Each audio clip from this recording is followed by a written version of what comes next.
Boa tarde a todos. O professor Ricardo Abramovay é o coordenador do projeto da FAPESP, que é Econômicos Sociais, Socioeconômicos das Mudanças Climáticas no Brasil. O que eu vou estar apresentando aqui em conjunto com o Rafael, uma parte da pesquisa toda, que como a pesquisa envolve vários elementos, a gente escolheu tratar especificamente da questão do desmatamento e da questão da produção da soja e carne bovina e a relação disso com mudanças climáticas, tá? Emissões e desmatamento. Eu vou fazer especificamente trabalhando com a parte da Amazônia, tá? A primeira parte então nós vamos dividir aí com o Rafael, nós vamos dividir em duas partes, tá? A primeira parte eu vou trabalhar com a questão do desmatamento e de emissões dentro da Amazônia, tá? A parte que eu vou trabalhar dentro desse projeto do coordenação do professor Ricardo Abramovay, teve um subprojeto aí da FAPESP MIT, então está tudo junto, mas deixar marcado aí que é dentro desse FAPESP MIT, tá? Então a gente vai trabalhar com a região amazônica. Então, se a gente pegar o padrão de emissões globais, a gente percebe que a questão da energia é que domina, assim, em termos de padrões de emissões mundiais, tá? Só que se a gente for para o Brasil, obviamente, você já é conhecimento de todos, tá? A questão do desmatamento é a questão principal a ser trabalhada, tá?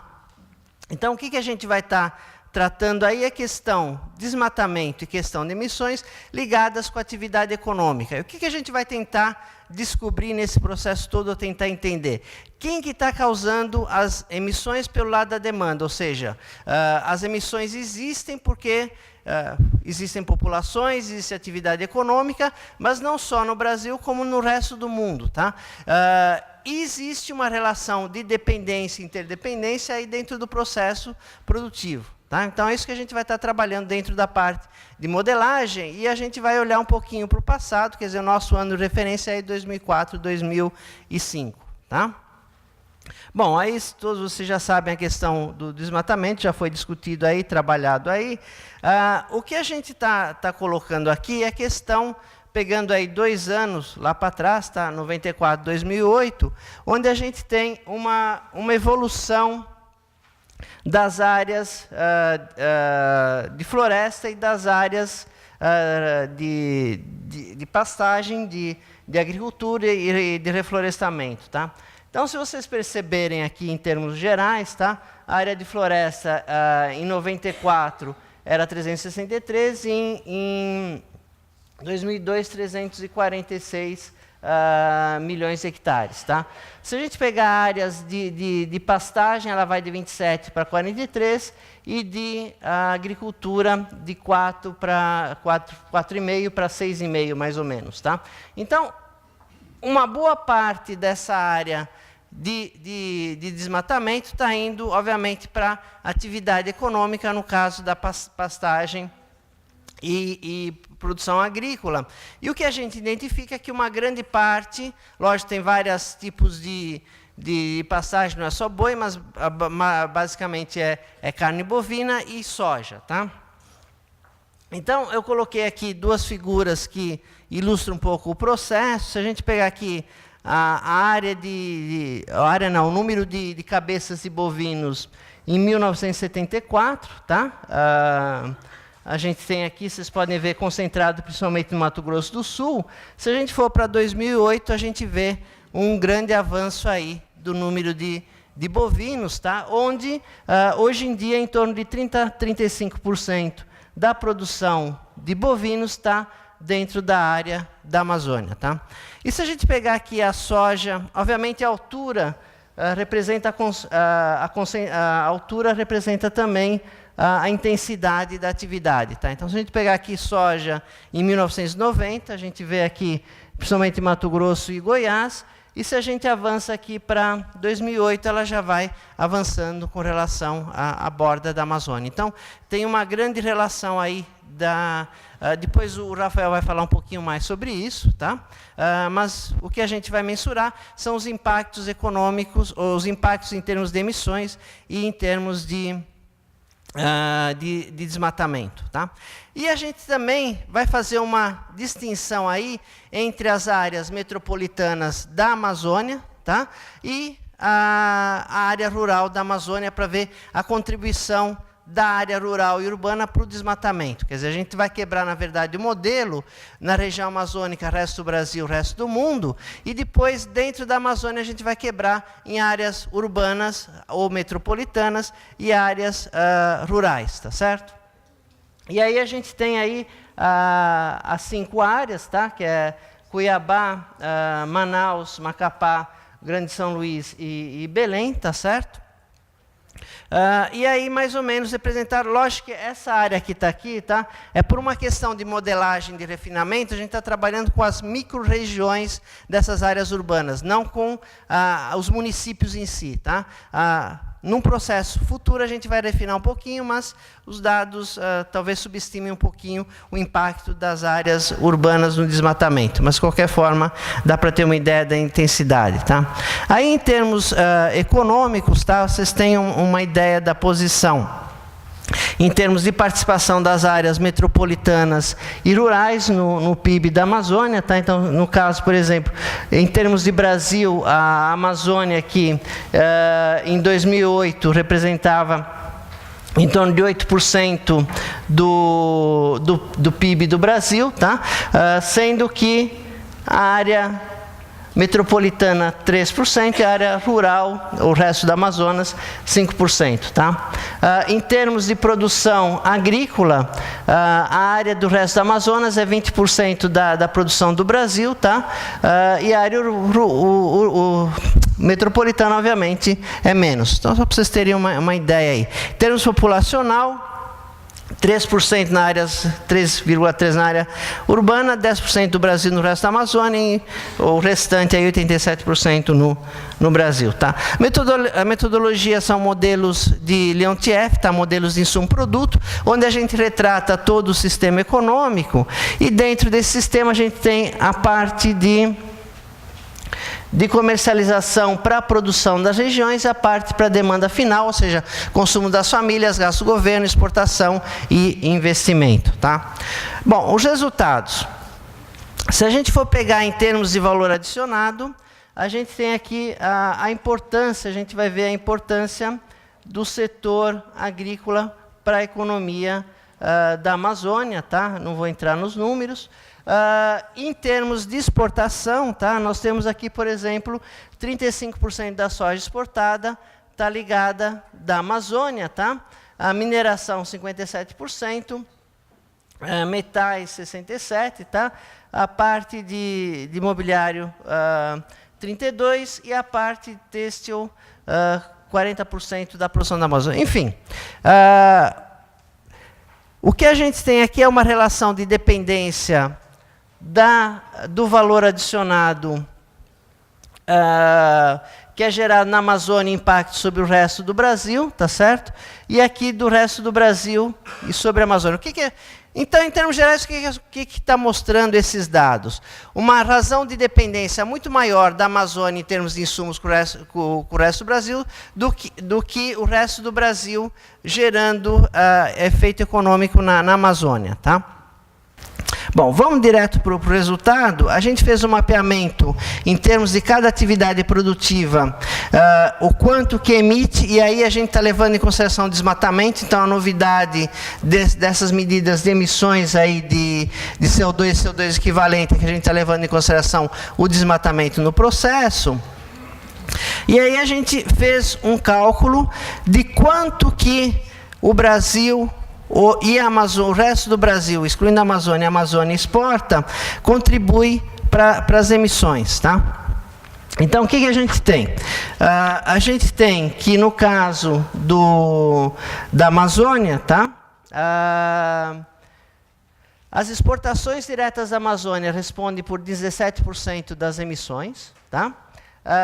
Nós, aqui do resto do Brasil, quando consumimos, respondemos por 30% das emissões da Amazônia. Tá?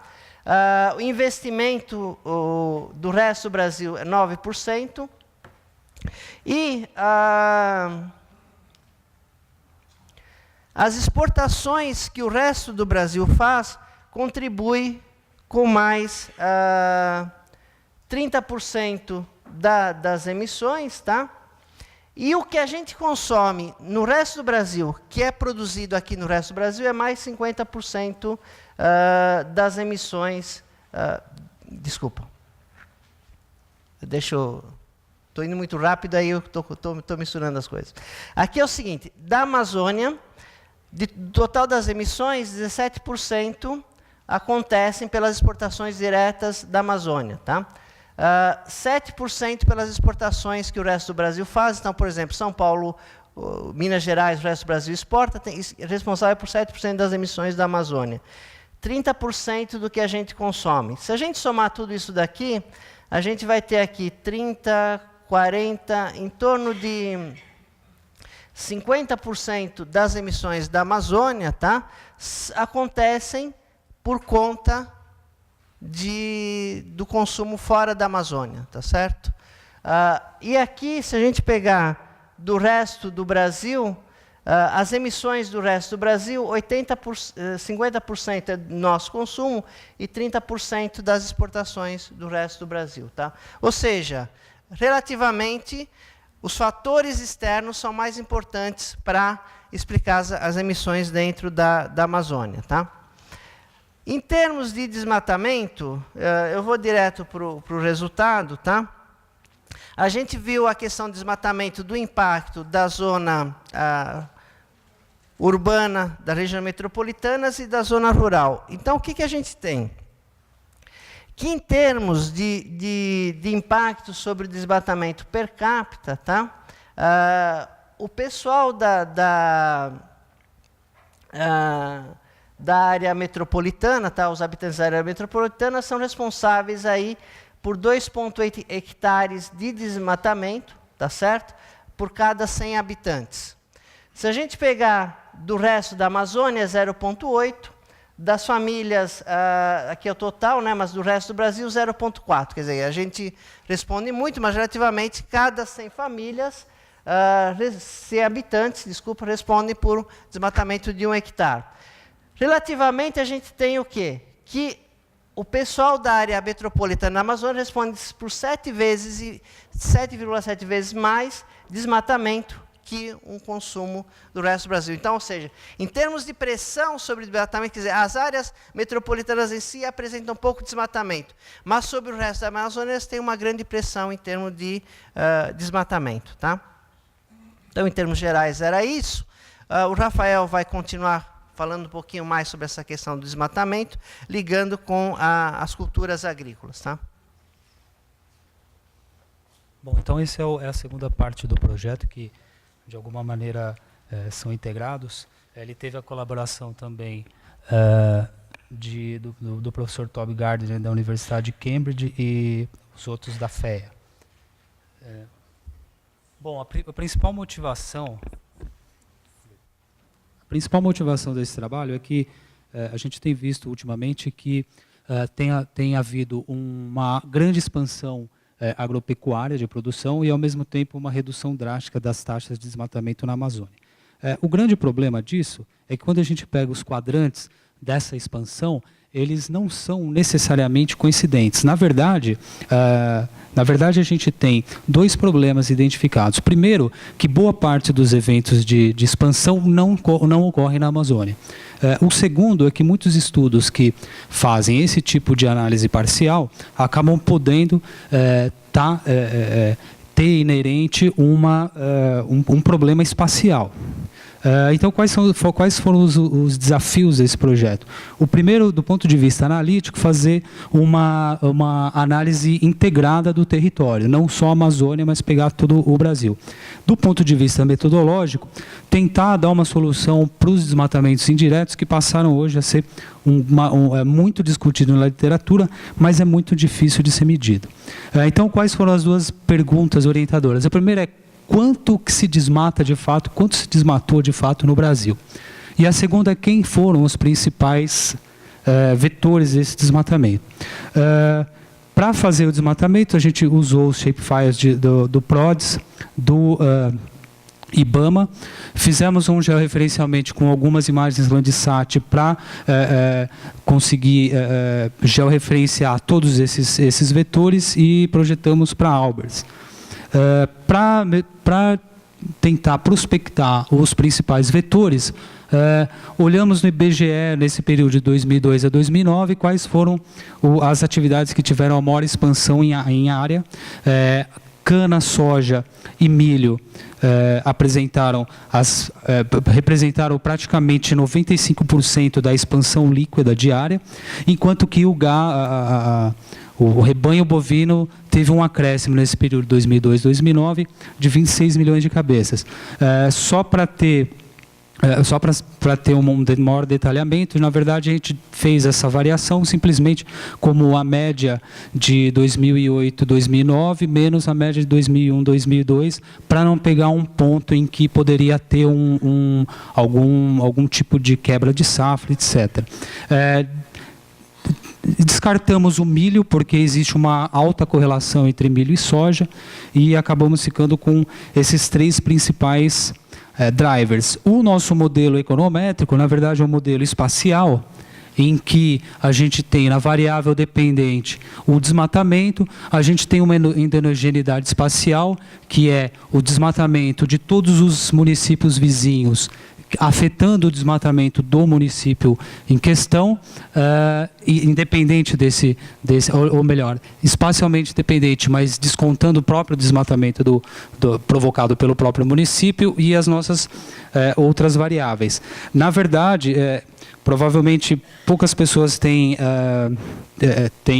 alguma experiência com modelagens espaciais, mas na verdade esse W é uma ponderação espacial em que cada variável de interesse, no caso aqui o nosso desmatamento, ele é multiplicado por uma matriz em que a diagonal é zero, porque mede o inverso da distância do município para ele mesmo, enquanto que para os outros é sempre o inverso da distância de cada município em relação ao município em questão.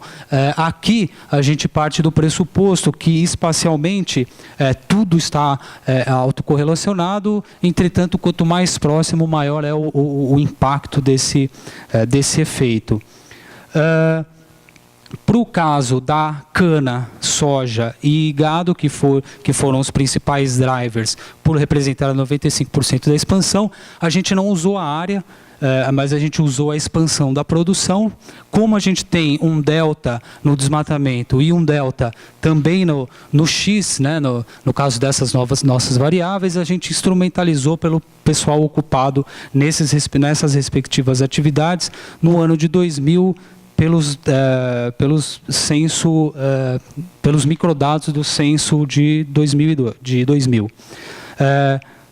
Aí utilizamos 5.445 AMCs, áreas mínimas comparáveis, porque a gente pegou a malha municipal de 2006 e retrocedemos até 2000, para que a gente mantivesse uma área mínima, exatamente uma área mínima comparável, incorporando os municípios que foram sendo fragmentados ao longo desse período.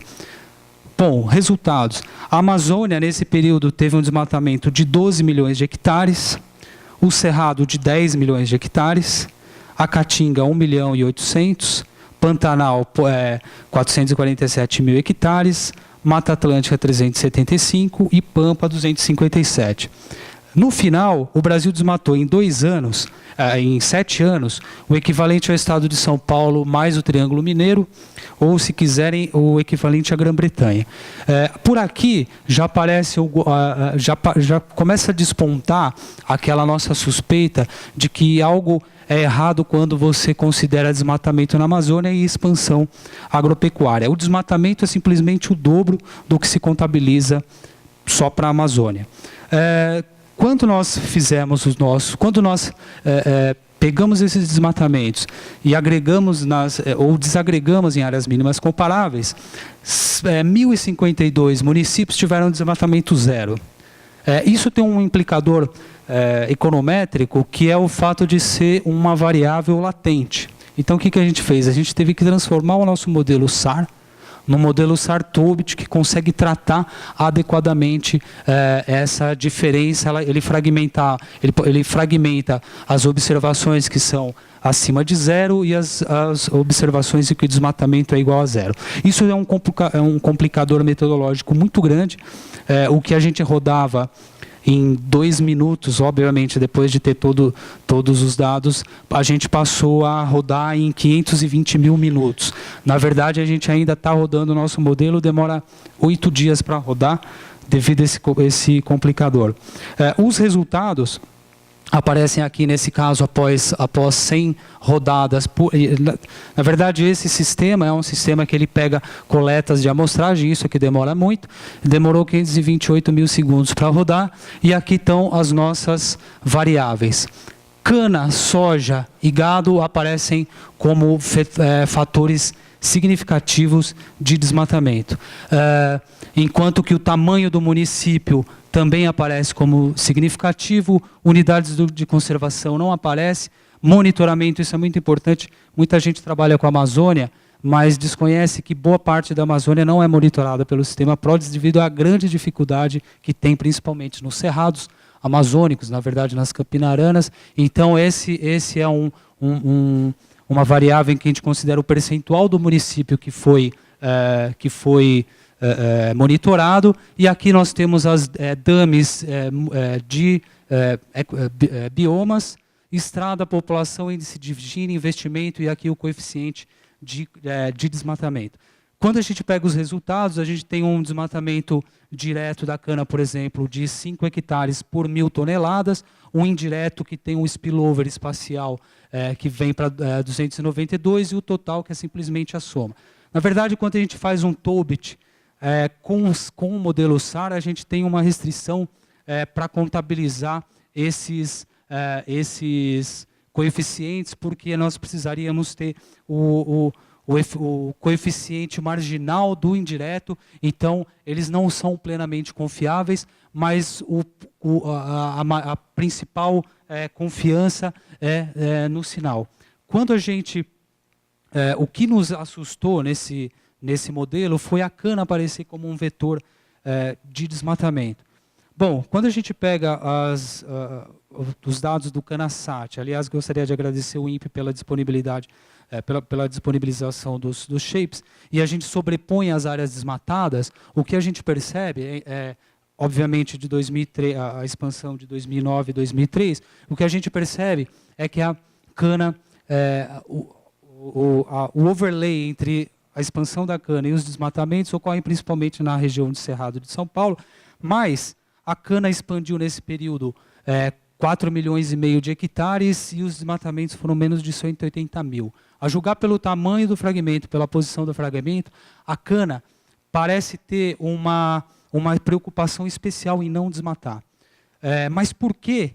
Então, quer dizer, na verdade, a cana está desmatando cerca de 3% da sua expansão e, na hipótese extrema, ela não está desmatando nada, porque como a gente tem um período de 2002 e 2009, na hipótese extrema, a cana estaria simplesmente ocupando áreas que foram imediatamente desmatadas antes por outras atividades.